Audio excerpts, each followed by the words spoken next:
kay siya o tubigon kay siya sa tanan.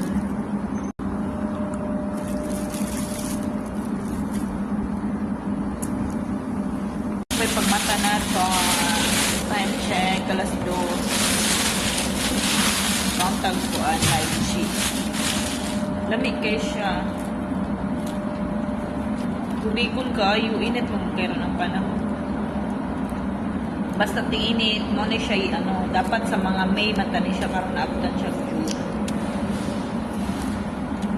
Pero at least, di pa kayo siya daot. Ting ulan, ani, kay mo daot siya, kay mo daghan ang kuan. Yang daot sa sulod ba. O?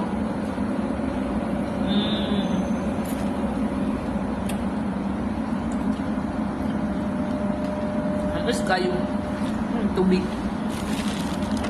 Wala may kayo. Huwag siya daot, tapsay kayo.